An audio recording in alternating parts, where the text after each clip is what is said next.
The first leaks for the Drukhari Codex not from Games Workshop have started appearing now. We've got transport capacity increased for the Venom, decent changes to raiders and agents of Vect, and a few more questions cleared up. Let's take a look at what we've got.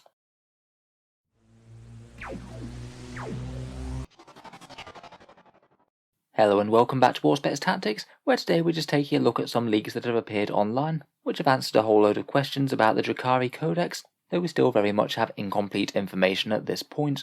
What has been shown off is all of the points costs in the book, and a bunch of the more prominent datasheets, so we can see some exciting new changes to stat lines and weapon profiles. Of course we'll have to wait for the full picture to see just how well the Codex is going to perform, but until then it's certainly interesting to see a look at all the changes. So first off, and perhaps the biggest one, we have points costs. In what appears to be quite good news, they appear to be exactly the same as the ones that were released in that points update earlier in the year. A bunch of stuff went down in that one, and that's really not too bad considering quite a lot of things got a stats boost. If you want to see the points cost for the things in the new Drukhari decks, then just check out that free points download from Games Workshop. Reavers are still 20 points, they aren't 10, that's definitely confirmed to be an error. Cabalite Warriors are 8 points, Witches are 10, and Racks are 8 points as per the previous points. It is interesting that things like Splinter Cannons are still generally 10 points, whether they're either on infantry or vehicles, which bucks the trend a bit of heavy weapons in recent releases. Most of the stratagems still remain under wraps, but we have seen Agents of Vect. This one has seen a pretty major rewrite. It's no longer the 4 command point monster stratagem that just turns off any opponent's stratagem. It now costs 0 CP. You use it when your opponent uses one stratagem, and then for the rest of the game, that stratagem will cost 1 command point more whenever they want to do it again. The only thing that you can't use it on is the command point reroll, but anything else you can go crazy. I think it's safe to say that this one isn't just quite as powerful or game-changing as the old Vect was, but it is pretty much an auto-use whenever your opponent has a stratagem that they're likely to want to use over and over again. Could be really punishing to an army like Space Marines with transhuman physiology. They might really want to use that to keep their Blade Guard model safe, both in the shooting phase and in the fight phase, but they might think twice about it if it's going to cost them 2 command points every time. We have already seen some updated rules for the Venom. Largely not too much has changed in terms of the model's abilities, but they have gained an all-important 6th slot, so you can now both include an HQ choice and a small squad of warriors to go alongside them. I think this one's definitely been on the wish list of Dark Eldar players for quite a long time now. Basically they were in a silly situation where you'd only want to transport one character and maybe nothing else in the same Venom, because you didn't have enough room for a minimum size squad. I think this makes them far more attractive now. You could either get a character and a squad of 5, or you could even potentially flesh out to a bigger squad should you want to. I don't think it's always going to make sense to get an extra member in there. You do run into a few more unit coherency issues, but I think it's quite nice for hard-hitting units, say like Incubi. Maybe getting the extra body and damage output could be exactly what you want. Talking of Incubi, we've already seen their stat line as well, and they're absolute combat monsters. They do remain at 16 points a model, which is looking great, and they hit on 2s, 3 attacks each, with strength 5, AP -3 and damage 2. On raw stats alone, these could be some of the most efficient melee units in the game, even if they are a touch fragile, even with their 3+ armor save.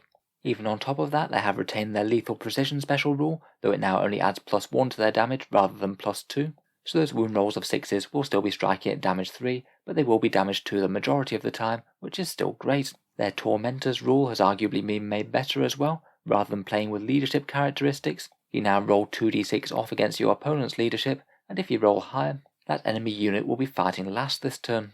That could really make certain units second guess fighting against Incubi. If they get unlucky and lose the roll, then they might just have the Incubi just slice them up in close combat rather than the other way round. There have been some very welcome buffs to the Raider, one of the workhorses of the Drukhari army. They've gone from toughness 5 to toughness 6, which will certainly help them out against things like heavy bolters and other mid-strength firepower. It seems that vehicles do indeed get the power from Pain special rule, and that means that things like Raiders and Venoms will be hitting a bit better in close combat, able to advance and charge if they want to, and also get a 6+ invul in combat as well, so they'll just be a little bit more resilient there. Like the Venom, the Raider has also had its transport capacity increased. You can now have a full 10-man squad in addition to a character. It's perhaps a little bit less crucial on the Raider, but still a nice to have.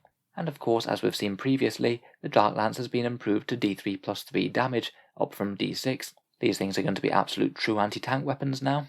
Even if you've got a rule that's -1 damage, such as Space Marine Dreadnoughts or Death Guard, the Dark Lances aren't going to care that much. Finally, made a typo on the slide, but Splinter Racks give you essentially rapid fire at 24 inches for Splinter Rifles.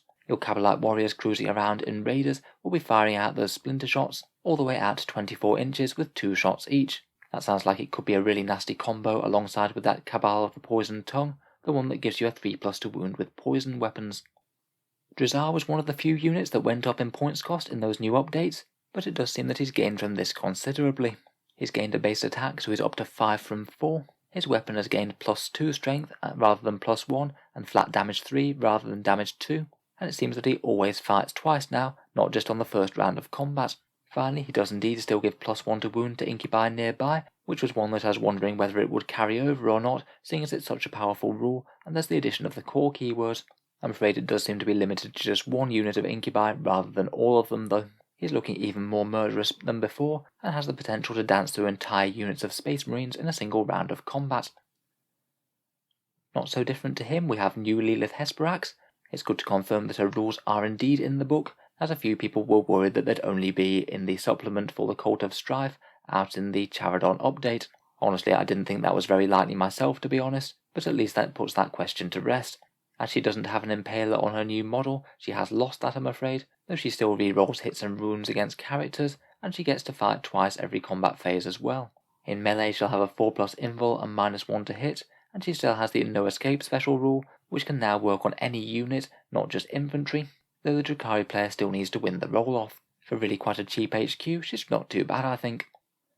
Homunculi units do appear to have an insensible to pain special rule, though I've not seen any official rules to confirm exactly what it is yet. I strongly suspect that this will be either a permanent invul save for them, or perhaps more likely continuing to have a feel no pain type save of some sort, whether that's a 5+ or a 6+, we don't know. The Talos has its stat line unchanged, though a bunch of its war gear has seen various improvements.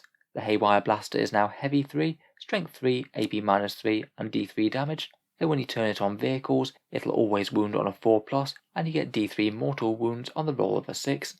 The Talos Gauntlet is flat 3 damage, the Heat Lance has been improved significantly to Strength 8, and it gets D6+2 damage wherever it's fired from, though it has become a heavy weapon, not an assault one, which could be a limitation. The Twin Liquefy Gun is a 12-inch assault weapon, 2d6 shots at Strength 4, AP -2, and damage 1.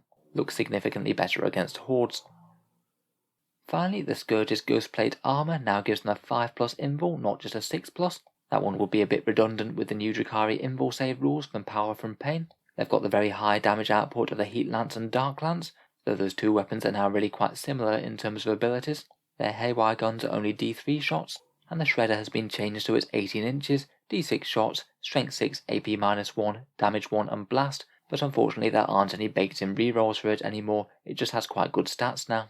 Finally, it does seem that Disintegrators have been changed to Heavy 3, I believe they were Assault 3 before. So that's the lot for now then, at least that I've found. If you've seen any other changes from the leaked things on various places in the internet, feel free to let me know in the comments below. There might be room for another update video tonight, if we do see some more rules. Otherwise, I'll certainly try and get a Drukhari Codex review out as soon as possible. I'm not sure whether it'll be tomorrow or Sunday. Unfortunately, these releases and previews haven't had the best timing for me at this weekend.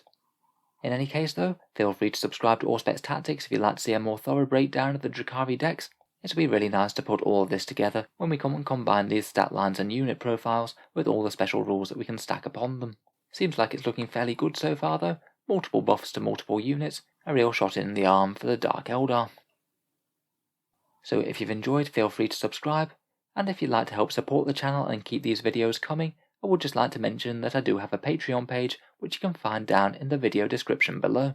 Channel patrons do get a fair few advantages, such as seeing certain videos early, regular votes to see what sort of things come next, and automatic entry into the channel's monthly prize giveaways with a chance to win some really big model kits.